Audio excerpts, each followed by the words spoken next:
A great nuclear war takes place on Earth, after which the survivors are struck by a plague. People survived as best they could, hiding in settlements scattered across the continents, praying only for the skies to finally clear and the ocean to breathe again. In 2013, several decades after the war and the collapse of modern civilization that followed, a nomad travels on a mule through the post-apocalyptic wasteland that was once the state of Utah.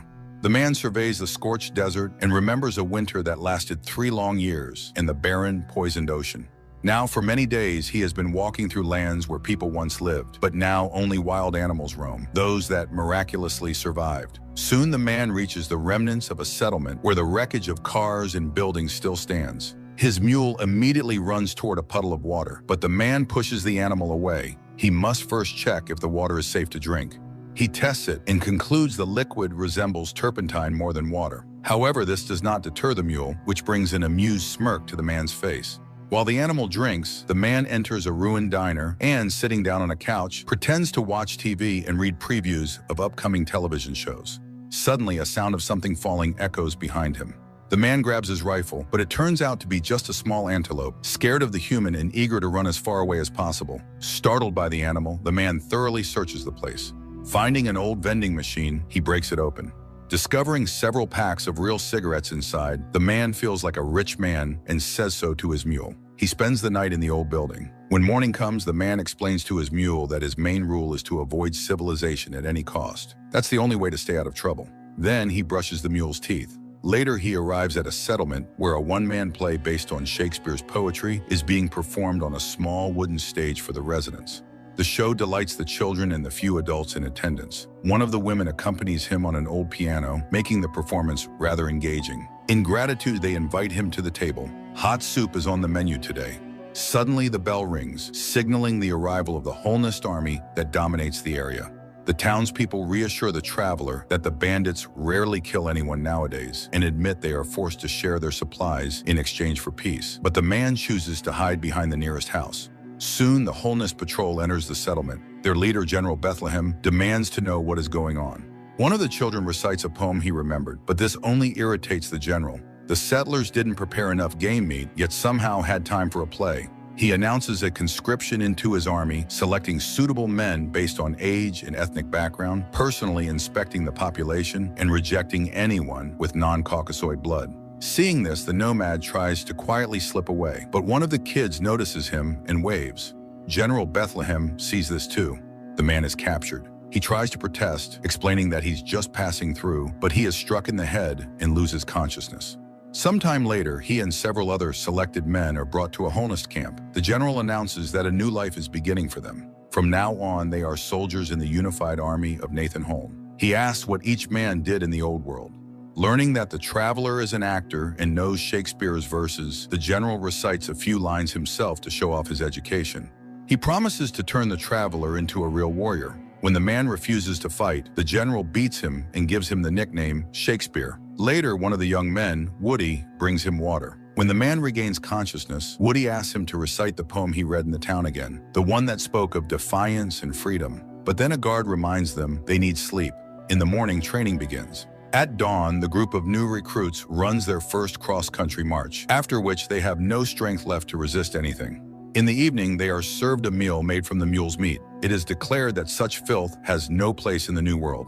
Shakespeare barely manages to suppress his true feelings. Meanwhile, General Bethlehem's aide, Captain Idaho, forbids feeding the last recruit in line for the cauldron, saying that if he's not in a hurry, he must not be hungry. The unlucky man protests, but there's nothing he can do. Then Shakespeare gives him his own portion. The young man swears he'll never be last again and vows to earn the general's favor.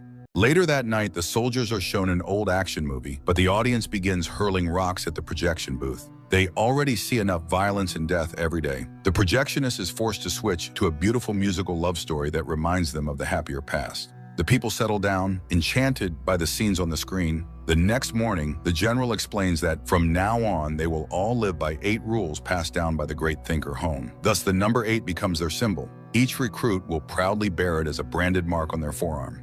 The first rule, obey orders without question. General Bethlehem orders everyone to sit. One man finds no chair and is immediately seized and hung upside down. He could have sat on the ground. This introduces the second rule, punishment must be swift. The poor man screams, begging for mercy, claiming he simply didn't know the rules. The general continues. Rule 3, mercy is for the weak. Rule 4, fear paralyzes reason. Therefore, Rule 5 demands absolute loyalty to the clan.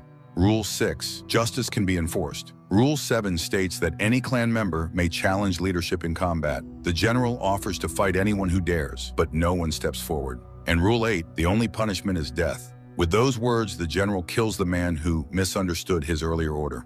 He reminds the shocked recruits that if they work hard, they will always be fed. If they fight well, they will be respected. And if they die, they will be remembered. The general leaves. Sergeant Idaho explains that the last person who dared challenge the general, Colonel Getty, was left without a tongue and now follows her master everywhere like a loyal dog. Later, the general summons Shakespeare and tells him that before the war, he was just a regular electronics salesman. If not for his encounter with Hone, he would have remained a worthless nobody. Hone's book became his Bible, and now he's determined to build a new, pure, and just world. He also promises to make Shakespeare a fine officer because he sees intelligence in him, and smart people are in high demand. For now, General Bethlehem orders Shakespeare's binoculars to be given to the scouts and his book of poems to be burned. The man returns to the camp, now firmly set on escaping. He finds Woody and the Unlucky One. He urges them to join him in the escape. Woody hesitates, unsure if he's ready to run, but Shakespeare encourages him to take the risk. Somewhere on the coast lies the city of St. Rose, where people still live in peace and prosperity. Their conversation is overheard by the Unlucky One, but he refuses to run. He wants to earn favor here. The next morning, the unit led by General Bethlehem sets out on a hunt and eventually reaches an old suspension bridge over a river. The night before, on the other side of the river, the soldiers had shot a lion, presumably an escapee from a zoo. But the wounded beast fled into thick brush and has already injured a couple of soldiers, making the passage unsafe. Sergeant Idaho calls for a volunteer to find the animal. The Unlucky One steps forward eagerly, but the sergeant sees he's unfit for the task. Woody, a giant of a man, also refuses to take the risk. So Idaho orders Shakespeare to search the bushes for the dead soldiers and finish off the lion. He's about to offer him a rifle with one bullet, but General Bethlehem, observing the scene, commands to give him only a knife. The man crosses the bridge and searches the thicket. He finds only a soldier's corpse. Hoisting the body onto his shoulder, he heads back. But as he walks across the bridge, he realizes this may be his only chance at freedom. He slows down. At that moment, a plank gives way beneath his feet and he falls into the river. The soldiers on the bank open fire, but the fast current carries the man to safety. Sergeant Idaho orders Woody to jump in and chase Shakespeare down, to kill him at all costs. The Unlucky One runs along the riverbank in pursuit. Soon, Shakespeare reaches the shore, where the Unlucky One finds him. The man asks the youth to step aside, but he refuses and starts shouting for the soldiers, revealing the escapee's location. Shakespeare is left with no choice. He kills him, but Shakespeare doesn't have time to escape.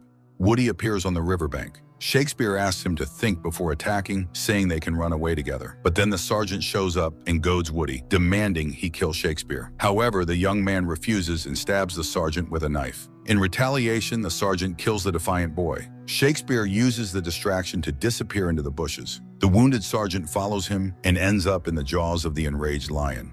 That night, having escaped pursuit, Shakespeare wanders through the rain, barely aware of his path. He is cold and exhausted. Seeking shelter from the rain and chill, he crawls into a wrecked van where he finds a mummified corpse, a working lighter, a flask of liquor, and a bag full of pre-war letters. To warm himself, Shakespeare puts on the dead man's clothes and starts a small fire with the letters. But as he looks at them, he starts reading, just to pass the time. Then he notices a cap with the insignia of the United States Postal Service. The man warms himself and remembers the old days. In the morning, after burying the mailman's remains and taking the letters with him, the wanderer, now dressed as a postman, sets off. The first settlement he encounters is Pineview, but the townsfolk refuse to let anyone in, as the sheriff declares from atop the wall. To get past the gates, Shakespeare pretends to be a mail carrier and claims he was delegated by the reformed government of the United States of America to restore communication between towns. The sheriff doesn't believe him and keeps him at gunpoint. To convince the townspeople, Shakespeare dumps the letters onto the ground and starts reading out the names of recipients until he calls out the name of one of the townsfolk. The gates open and a blind woman asks someone to read the letter aloud. The message turns out to be from her sister, written 15 years ago, a miracle in their eyes. This opens the gates of the town for the postman. Though some remain skeptical, the sheriff among them, most rejoice at the possibility of the world returning to peace and order. The postman is taken to a room where he bathes, and after putting on clean clothes laid out for him, he heads to dinner. The local bar is full. Nearly everyone has gathered to ask him about the new government. The postman tells them of the reborn Congress, now based in Minneapolis, and of President Richard Starkey, who has abolished all political parties and is working hard to rebuild the country. He says that Nathan Holn is dead, but the people remind him that Holnist followers still roam the land. They ask him to relay a plea for help to fight off General Bethlehem's bandit army. The postman replies that the government is still gaining strength, and for now people must rely on themselves. But the work has begun, and order will be restored. The townsfolk pray in thanks for the good news and for the man who brought it. They declare it a holiday and celebrate. The postman doesn't feel well. He hadn't expected his appearance to have such a profound effect on the people. One of the townswomen, Abby, invites him to dance, and after asking about his health, unexpectedly requests that he give her a child. The postman is stunned, but Abby introduces him to her husband, Michael, who, due to medical issues, cannot have children. They would be overjoyed to have a baby from him. The man says he'll think about it, but then the blind woman calls out to him. She has written a letter to her daughter and asks the postman to deliver it, even though she doesn't know where her daughter might be now. Completely overwhelmed, the postman runs outside, deciding to flee the town by stealing a horse. But an old man stops him and tells him that what he's looking for is just around the corner. Not wanting to reveal his confusion, the postman goes where he's told and finds an old United States Postal Service building where a local boy named Ford is waiting.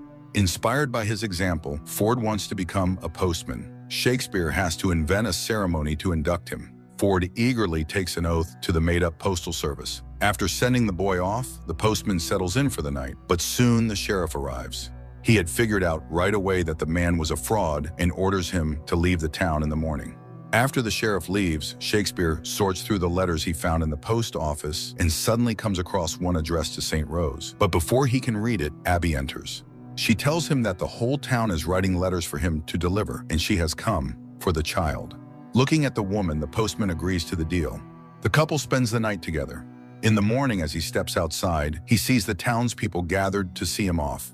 They've decided to gift him a horse and some supplies for the road. They also hand him letters for their loved ones. The postman thanks everyone and promises to return one day because life is coming back, but for now, he's heading west. The sheriff walks with him to the bridge and before parting, asks if he truly is who he claims to be.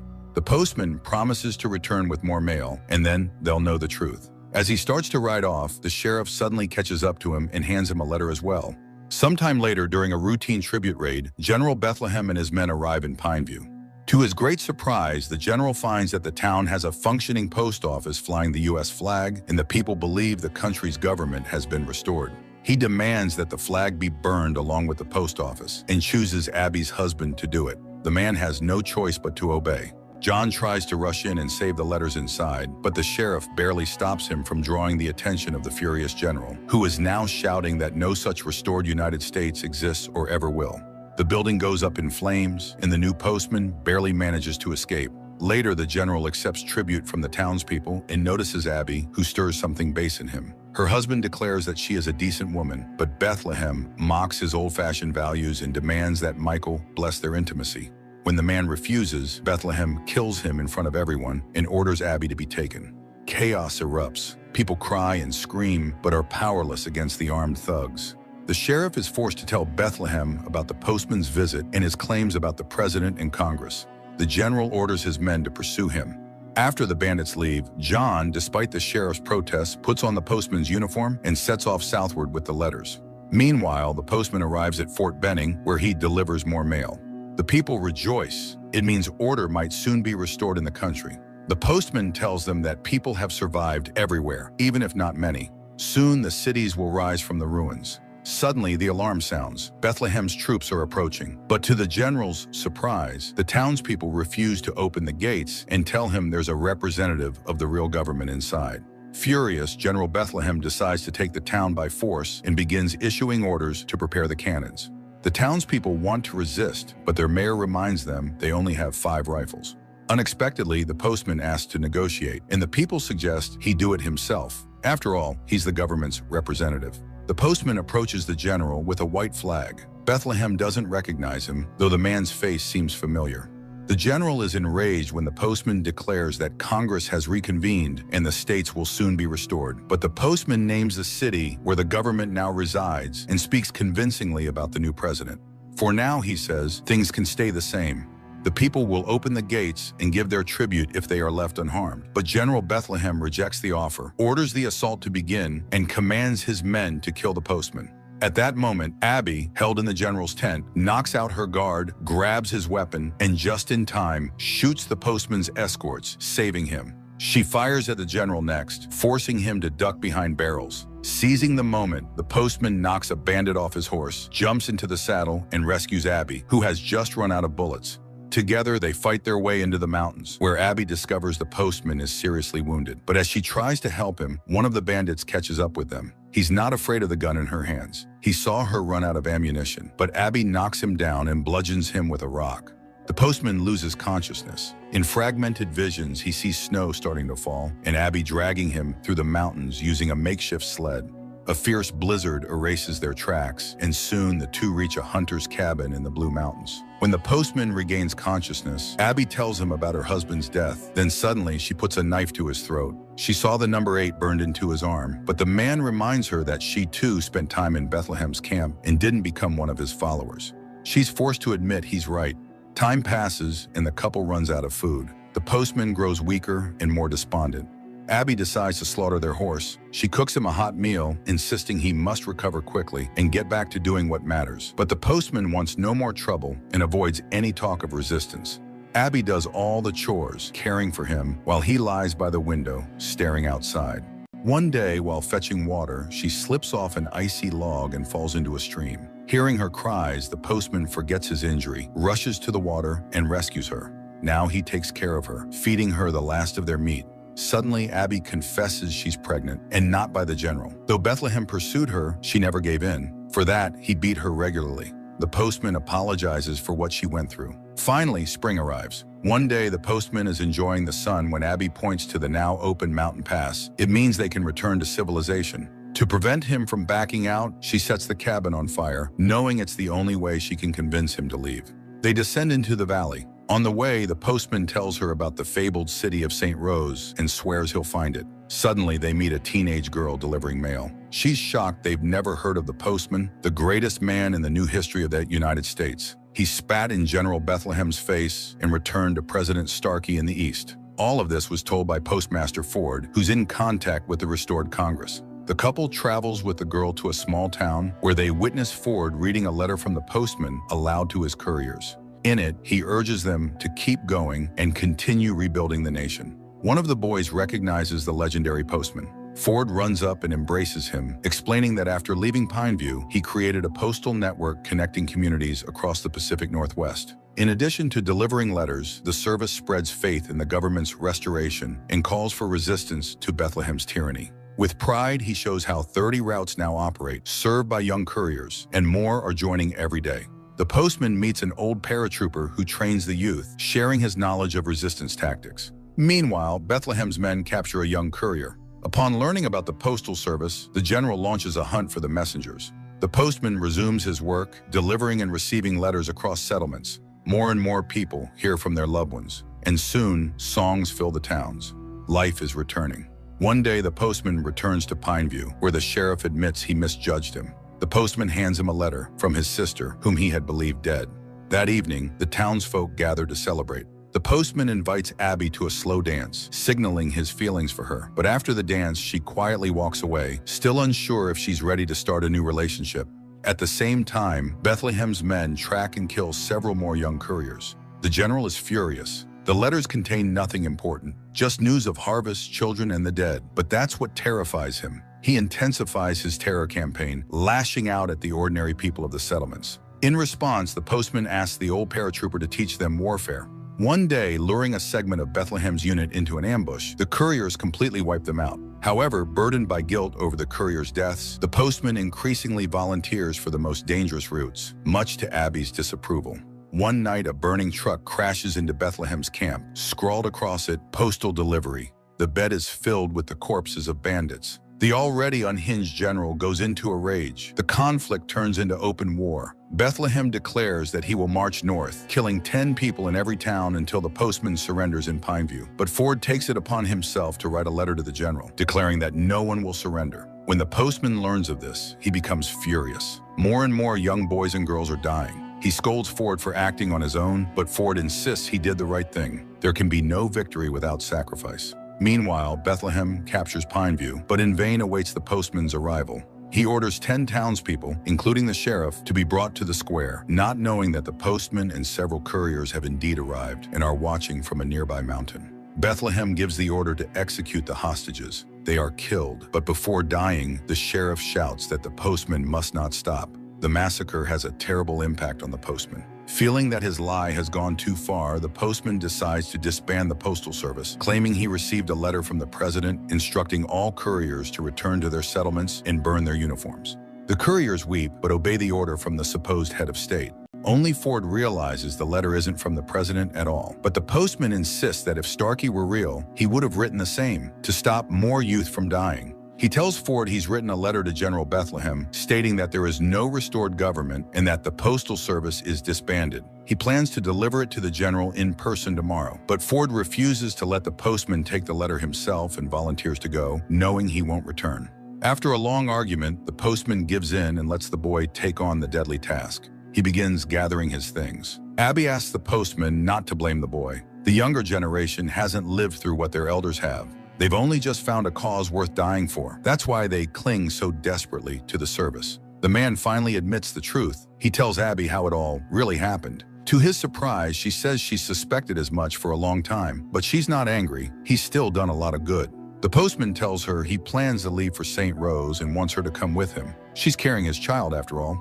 At that moment, a former courier, now a captive turned follower of Bethlehem, appears. He's been ordered by the great Bethlehem to kill the postman, but the postman calmly tells him that Bethlehem is just a madman obsessed with killing. The real hero is Ford. The couple rides off, leaving the boy in confusion. Meanwhile, Ford delivers a letter to Bethlehem. In it, the postman writes that there is no restored United States and no real postal service, but that he still believes it's not over. At that moment, the former courier returns and confirms that the postman really did abandon everything and rode off with his woman. He claims he just couldn't get close enough to carry out the order. The general orders Ford to be executed along with another courier they had previously captured. Standing before the firing squad, the two couriers speak. The second is from California, meaning the process of restoring the nation is continuing. Upon hearing this, General Bethlehem realizes the only way to stop it is to capture all couriers and kill the postman. He personally shoots the boy from California and decides to keep Ford alive as bait. Meanwhile, the postman, Abby, and 3 couriers travel westward, far from Holness territory. Soon they arrive at the settlement of Bridge City, built atop the dam of an old hydroelectric plant. The town is run by a man who, before the war, was a famous rock musician, Tom Petty. He welcomes them and asks them to surrender their weapons, as no arms are allowed in the town. The people are friendly and provide food and rest, but the next day, Bethlehem's soldiers arrive, looking for the famous postman. A child in the crowd asks who that is. At that moment, the postman's companions hand him the cap they had saved. He's forced to put it on again. Tom Petty decides to help the postman escape, despite the threats from the Holness. Unexpectedly, the postman refuses to flee. He asks Abby to go somewhere safe without him. She cries, afraid he'll never find St. Rose and never see his child. She confesses that she loves him. Tom Petty escorts the postman to the top of the station, where he crosses the river via cable car. He begins rallying nearby towns for a final battle with the Holness. His allies do the same, riding to all settlements and calling for resistance. Soon an army arrives at General Bethlehem's camp, marching under the flag of the United States, made up mostly of women and teenagers. Bethlehem is pleased that someone has finally dared to fight him. He orders Ford to be brought to the battlefield, hoping to use him as leverage against the postman. Then the postman himself rides forward. He reminds everyone that both he and Bethlehem are nothing more than pretenders. The general was once just a merchant. Wishing to avoid further bloodshed, the postman challenges Bethlehem to a duel, invoking Rule Number 7 from the Holness Code, which allows any clan member to challenge the leader's right to command through single combat. Bethlehem laughs, claiming the postman isn't a Holness, but the postman reveals the branded number 8 on his arm, stunning everyone, including his own couriers. Then he recites lines from Shakespeare about resisting tyranny. It's only now that Bethlehem realizes the truth, that the escaped man known as Shakespeare and the postman are one and the same. He accepts the challenge and the two men engage in battle. Both are equally matched and both understand what's at stake. Eventually, Bethlehem reaches for a saber and prepares to strike the postman down, believing he has nothing to fight for. No values, no faith. But the postman suddenly declares that he does believe in the restored United States. He strikes Bethlehem hard in the head. Gaining the upper hand, the postman begins to win, but then stops, unwilling to become like the bandits he despises. Ford steps forward, reminding him of rule number 3, mercy is for the weak, and rule number 8, there is only one punishment, death. The crowd shouts their support, but the postman gently pushes Ford's pistol aside and proclaims new rules. The first, do not kill, live in peace. Ford fires, but deliberately misses, agreeing to end the cycle of violence. But the defeated tyrant refuses to accept his loss. Snatching Ford's gun, he tries to shoot the postman. He is stopped by Colonel Getty, once Bethlehem's most loyal officer. Getty shoots the general, killing him. Then in front of everyone, the tongueless soldier throws down his rifle. Time passes. Abby gives birth to a daughter and names her Hope on the very day the postman returns from another journey devoted to rebuilding the postal service in the nation. 30 years later, on a bright day, the postman's grown daughter officially unveils a statue of her great father in the new city of St. Rose, a city he never got to see with his own eyes. Yachts float on the water, everyone is dressed in clean modern clothing, and some hold advanced cameras. The cloth is pulled away from the statue, revealing a bronze figure of a man on horseback. The inscription reads that it was the postman who revived civilization and gave the new generation hope. One man recalls how, long ago, he waited for the postman to deliver his letter. The sculptor captured that exact moment in the statue. The Postman is more than just an adventure film. It is a reflection on the power of unity and hope in the darkest of times. This film will resonate with those who believe change is possible, and that even in a ruined world, it is vital to keep faith in something better.